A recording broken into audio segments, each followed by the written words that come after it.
जय हिंद बच्चों, कैसे हैं आप। आशा करती हूँ कि आप सभी स्वस्थ होंगे। बच्चों, हमने पाठ 6 वर्षा की विदाई के पहले पार्ट में पढ़ा कि किस प्रकार वर्षा ऋतु के जाने के बाद जाड़े के आने की सूचना हमें मिलती है और प्रकृति में चारों तरफ सौंदर्य बिखर जाता है। इसके अलावा किस प्रकार प्रकृति अपने पोषण के रक्षण के लिए, अपने पोषण के लिए वर्षा की बूंदों से जल को सींच लेती है। सूरज की किरणें किस प्रकार काले बादलों के हटने पर अपने रास्ते को ढूंढ लेती हैं और किस प्रकार चारों तरफ सुंदरता का वातावरण छाया रहता है और हरियाली पुनः लौट आती है। तो अब हम इसके अध्ययन को आगे बढ़ाते हैं।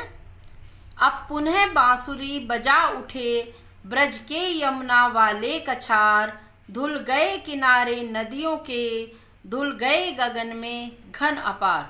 वर्षा ऋतु के जाने के बाद नदियों के किनारे धुल गए हैं, आकाश भी स्वच्छ दिखाई देने लगा है।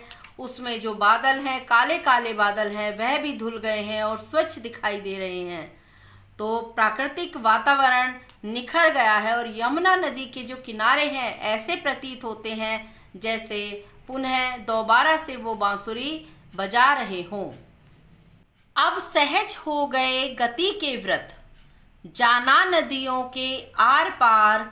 अब खेतों के घर अन्नों की, बंदरवारे हैं द्वार द्वार। तो यहाँ पर कवि कह रहे हैं कि वर्षा ऋतु के जाने के बाद जो आवागमन रुक गया था, आना जाना, बाहर आना और जाना रुक गया था, वह गति अब फिर से सहज हो गई है, फिर से आसान हो गई है और नदियों में जो लहरें उफान ले रही थी, नदियां शांत हो गई हैं। नदियों के इस पार से उस पार जाना भी आसान हो गया है।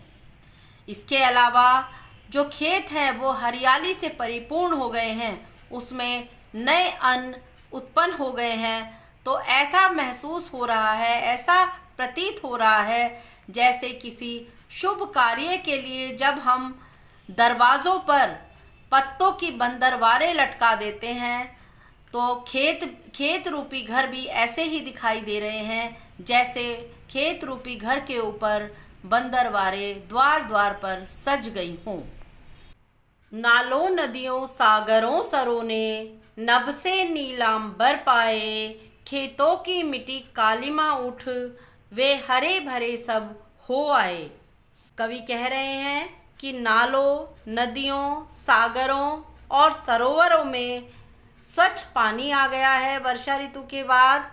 नभ और ऐसा लग रहा है जैसे स्वच्छ आकाश, नीले आकाश की परछाई जब उसमें पड़ रही है तो उनका पानी भी नीला ही दिखाई दे रहा है। तो ऐसा प्रतीत होता है जैसे उन्होंने आकाश से, नभ से नीले वस्त्र प्राप्त कर लिए हों। खेतों की मिट्टी कालिमा उठ, वे हरे भरे सब हो आए। और वर्षा ऋतु के कारण खेतों में जो कीचड़ जम गई थी मिट्टी की, वो काले दिखाई दे रहे थे उस कीचड़ के कारण, वह भी हट गई है क्योंकि खेतों में नए अंकुर, नई फसल उगाई है, नए पौधे उगाए हैं, जिस कारण वो खेत हरे भरे दिखाई दे रहे हैं। मलयानिल खेल रही छवि से, पंखिनियों के नेकल गान किए, कलियां उठ आई वृंतों पर, फूलों को नव मेहमान किए। यहाँ पर कवि कहते हैं कि प्रकृति का सौंदर्य बिखरा हुआ है, चारों तरफ प्रकृति में सौंदर्य छा रहा है। तो ऐसा वहाँ उसमें चलने वाली हवा ऐसे लग रही है जैसे मलय पर्वत से आने वाली हवा उस सौंदर्य के साथ खेल रही हो। पंखिनियाँ जो तितलियाँ हैं, भौरे हैं, वो मधुर गीत गा रहे हैं, फूलों के चारों तरफ मंडरा रहे हैं। कलियां उठ आई वृंतों पर, और जो पेड़ों की टहनियाँ हैं उन पर कलियां उगाई हैं। वृंत टहनी के आगे वाले हिस्से को कहते हैं जिस पर कलियां निकल आई हैं और वो कलियां फूल रूपी नए मेहमान के आने की सूचना दे रही हैं।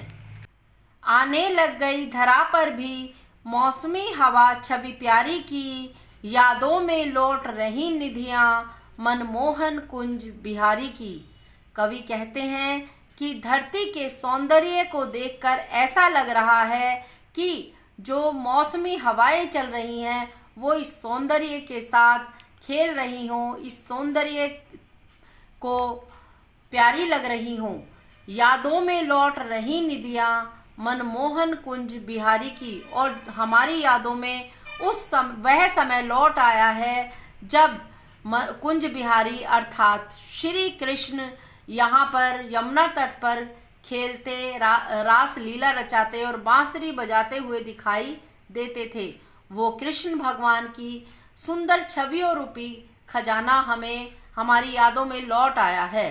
तो बच्चों, इस प्रकार कवि ने प्रकृति के सौंदर्य का वर्णन बड़े ही सुंदर शब्दों में किया है।